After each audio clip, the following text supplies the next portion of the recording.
ഇതുപോലത്തെ standing number കേക്കുകൾ ചെയ്യാനായിട്ട് എനിക്ക് ഒത്തിരി ഇഷ്ടമായിരുന്നേ. അപ്പോൾ ഇപ്പം എനിക്കിത് ചെയ്യാനായിട്ടുള്ളൊരു സാഹചര്യം ഉണ്ടായി.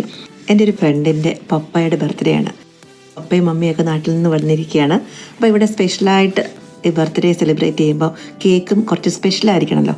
അപ്പോൾ അതുകൊണ്ട് ഞാൻ ഓർത്തു എന്തുകൊണ്ട് സ്റ്റാൻഡിങ് ആയിട്ടുള്ള നമ്പർ 70 ഉണ്ടാക്കിക്കൂടാന്ന്.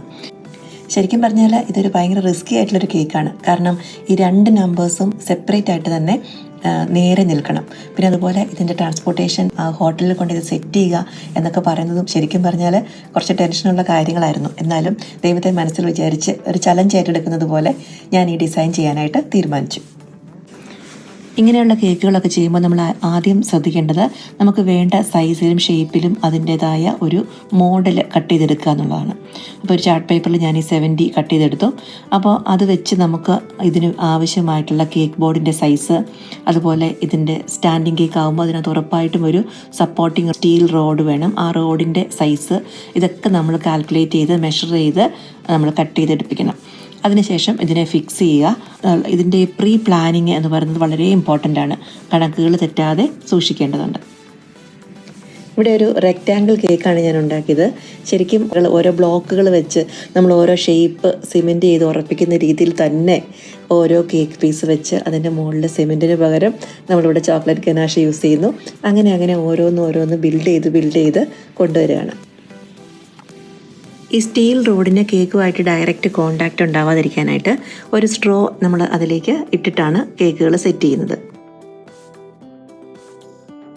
നമ്പർ 7 ആ ഹൊറിസോണ്ടൽ പോർഷനെ സപ്പോർട്ട് ചെയ്യാനായിട്ട് ഒരു റെക്റ്റാങ്കിൾ ഷേപ്പിലുള്ള ഒരു സ്റ്റീലിൻ്റെ പ്ലേറ്റ് കൂടെ ഞാനതിൻ്റെ ഇടയ്ക്ക് സപ്പോർട്ടായിട്ട് ഫിക്സ് ചെയ്യുന്നുണ്ട് ആ റോഡിൽ.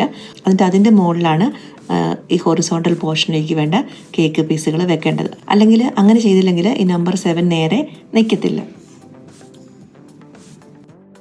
അങ്ങനെ ആദ്യം ഓരോ കേക്കിൻ്റെ പീസ് വെച്ചും ഈ 7ൻ്റെ ഷേപ്പ് റെഡിയാക്കിയതിന് ശേഷം ഇതിനെ കംപ്ലീറ്റ് ഗനാഷ് വെച്ച് കവർ ചെയ്യണം. അപ്പോൾ ഈ ഒരു പ്രോസസ്സിലാണ് നമുക്കതിൻ്റെ കറക്റ്റ് ഷേപ്പ് മോൾഡ് ചെയ്തെടുക്കാനായിട്ട് പറ്റുന്നത്. ഇനി നമുക്ക് ചെയ്യേണ്ടത് സ്റ്റാൻഡിങ് ആയിട്ടുള്ള സീറോയാണ്. അപ്പോൾ അതിന് വേണ്ടിയിട്ട് ഒരു ഓവൽ ഷേപ്പിൽ കേക്ക് ഇങ്ങനെ സ്റ്റാക്ക് ചെയ്ത് റെഡിയാക്കുന്നു. നേരത്തെ നമ്മൾ കേക്ക് സപ്പോർട്ട് ചെയ്യാനായിട്ട് നമ്പർ 7ൻ്റെ ഇടയ്ക്ക് ഒരു സ്റ്റീൽ റെക്റ്റാങ്കിൾ പ്ലേറ്റ് വെച്ചു. അപ്പോൾ അതുപോലെ തന്നെ ഇവിടെ ഞാൻ കേക്ക് ബോർഡാണ് കട്ട് ചെയ്ത് വെക്കുന്നത്. കാരണം ഈ സ്റ്റീൽ പ്ലേറ്റ് കട്ട് ചെയ്തെടുക്കാനായിട്ട് ഞാൻ മറന്നുപോയായിരുന്നു. പക്ഷേ നമ്പർ 7ൻ്റെ കേസിൽ കേക്ക് ബോർഡ് വെച്ചാൽ അത് സപ്പോർട്ട് ചെയ്യില്ല. അവിടെ സ്റ്റീൽ പ്ലേറ്റ് തന്നെ യൂസ് ചെയ്യണം. അങ്ങനെ സ്റ്റാൻഡിങ് സീറോയുടെ ഷേപ്പ് റെഡി ആയിട്ടുണ്ട്. നടുക്കത്തെ ആ ഹോള് ഞാൻ വെക്കുന്നില്ല, കാരണം അത് ഭയങ്കര റിസ്ക് ആയിരിക്കും. കാരണം ഇത് ഫസ്റ്റ് ട്രയലാണ്.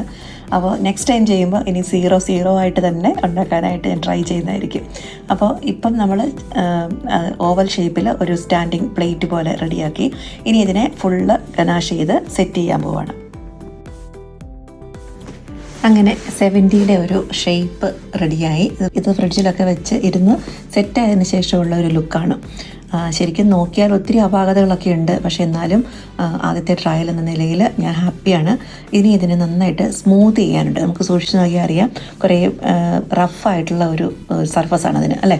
അപ്പോൾ അതിന് ഈ ഗനാഷ് ചെയ്യുമ്പോൾ സർഫസ് റഫായിട്ടിരിക്കുന്നതിനെ സ്മൂത്ത് ആക്കാനുള്ള ടെക്നിക്കാണ് ചൂടുവെള്ളത്തിൻ്റെ പ്രയോഗം. നല്ല തിളപ്പിച്ച വെള്ളം ഒരു കപ്പിലെടുത്ത് വെച്ചിട്ട് സ്പാറ്റുല, നൈഫ് ഇതൊക്കെ അതിലിട്ട് വെക്കുക. എന്നിട്ട് ഓരോന്നെടുത്ത് പതുക്കെ നമ്മൾ ഇങ്ങനെ തൂത്ത് ആ റഫായിട്ടുള്ള ഗനാഷിനെ എല്ലാം നല്ല സ്മൂത്താക്കി എടുക്കും. കാരണം ഇങ്ങനെ ചെയ്യുന്നതെന്ന് വെച്ചാൽ പിന്നെ നമ്മൾ ഫോണ്ടൻ്റ് കവർ ചെയ്യുമ്പോൾ നല്ല ഈസി ആയിട്ട് നല്ല ഫിനിഷിങ്ങിൽ കിട്ടാനായിട്ടാണ് ഇങ്ങനെ ചെയ്യുന്നത്. അങ്ങനെ ആ പ്രോസസ്സും കഴിഞ്ഞു. ഇപ്പോൾ നമ്മുടെ കേക്ക് ഫോണ്ടൻ്റ് കവർ ചെയ്യാനായിട്ട് റെഡി ആയിട്ടുണ്ട്. അപ്പോൾ അതിന് മുന്നായിട്ട് ആ കേക്കിൻ്റെ ബോർഡൊക്കെ നന്നായിട്ട് ക്ലീൻ ചെയ്ത് റെഡിയാക്കുക. ഇനി ഫോണ്ടൻ്റ് കവർ ചെയ്യാനായിട്ട് എനിക്ക് തോന്നിയത് ഏറ്റവും എളുപ്പത്തിൽ ചെയ്യാവുന്നത് ചെറിയ പീസസ് ആയിട്ട് ഫോണ്ടൻ്റ് റെഡിയാക്കിയിട്ട് ഓരോ സൈഡിലായിട്ട് അതിനെ ഒട്ടിച്ചെടുക്കുക എന്നുള്ളതാണ്. സാധാരണ കേക്ക് കവർ ചെയ്യുന്ന പോലെ ഫുള്ള് ഒരു വലിയ ഷീറ്റ് ഫോണ്ടൻ്റ് ഉണ്ടാക്കിയിട്ട് അതിനെ കവർ ചെയ്യുന്നതിനെക്കാട്ടിലും ഈ മെത്തേഡ് ഈസി ആയിട്ട് എനിക്ക് തോന്നി. അപ്പോൾ അങ്ങനെ ഓരോ സ്ട്രിപ്സായിട്ട് ഫോണ്ടൻ്റ് റോൾ ചെയ്തെടുത്തിട്ട് അതിന് ഒട്ടിച്ച് വെക്കുക. അതിൻ്റെ സൈഡിൽ നിന്ന് എക്സ്ട്രാസ് കട്ട് ചെയ്യുക. കുറച്ച് സമയം എടുത്തു, എന്നാലും വലിയ ബുദ്ധിമുട്ടില്ലാതെ അത് ചെയ്തു തീർക്കാനായിട്ട് പറ്റി. സീറോയുടെ ഹോള് വരുന്ന പ്ലേസിൽ ഒരു ഓവൽ ഷേപ്പിൽ ബ്ലാക്ക് ഫോണ്ടൻ്റും കൂടി ഒട്ടിച്ച് കൊടുത്തപ്പോൾ ആ ഒരു സീറോയുടെ ലുക്കും വന്നു. ബർത്ത്ഡേക്ക് ഫാമിലി മൊത്തം ബ്ലൂ കളറാണെന്ന് എനിക്കറിയായിരുന്നു. അതുകൊണ്ട് കേക്കിനും ഒരു ബ്ലൂ കളർ കൊടുക്കാം എന്ന് വിചാരിച്ചു.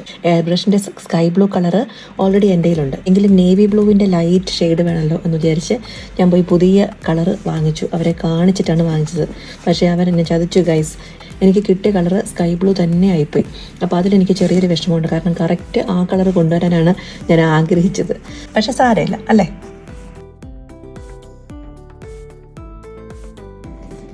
കേക്കിന് കുറച്ചുകൂടി ഒരു ഫിനിഷിങ് കൊണ്ടുവരാനായിട്ട് ഞാൻ കുറച്ച് ഫോണ്ടൻറ്റ് ഇങ്ങനെ റോൾ ചെയ്തെടുത്തു. ഒരു പൈപ്പിങ് പോലെ അതിൻ്റെ സൈഡിൽ കൂടി എല്ലാം ഒന്ന് ഒട്ടിച്ചു കൊടുത്തിട്ട് അതിന് ഗോൾഡൻ പെയിൻറ്റൂടെ അടിച്ചു കൊടുത്തു. അപ്പോൾ കുറച്ചുകൂടി ഒരു ഭംഗിയായി.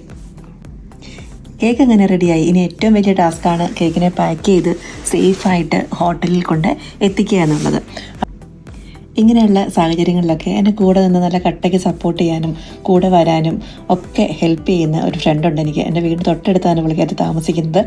അപ്പോൾ ഇതാണ് എൻ്റെ ഡോക്ടർ. ഇങ്ങനെ കേക്ക് ഡെലിവറിക്ക് കൂടെ നിന്ന് സപ്പോർട്ട് ചെയ്യാനായിട്ട് ഒരു ഡോക്ടറെ കിട്ടി. ഞാൻ എന്ത് ലക്കിയാണല്ലേ. സാധാരണ പോലെ തന്നെ ബർത്ത്ഡേ ടേബിള് സെറ്റ് ചെയ്യാനായിട്ട് കേക്കിൻ്റെ സൈഡിൽ വെക്കാനായിട്ട് മാച്ചിങ് ആയിട്ടുള്ള കേക്ക് പോപ്സും കപ്പ് കേക്കും ഒക്കെ ഞാൻ കരുതിയിരുന്നു. ഇവിടെ ചെയ്തേക്കുന്ന ഇവരുടെ ഫാമിലിയുടെ ഒരു പിക്ചർ എടുത്തിട്ട് വെറുതെ ഒരു കേക്ക് ബോർഡിലോട്ട് സ്റ്റിക്ക് ചെയ്തതാണ്. അതുപോലെ പപ്പയുടെയും മമ്മിയുടെയും നല്ലൊരു ഫോട്ടോയും കൂടെ കേക്കിൻ്റെ രണ്ട് സൈഡിലായിട്ട് വെച്ചു.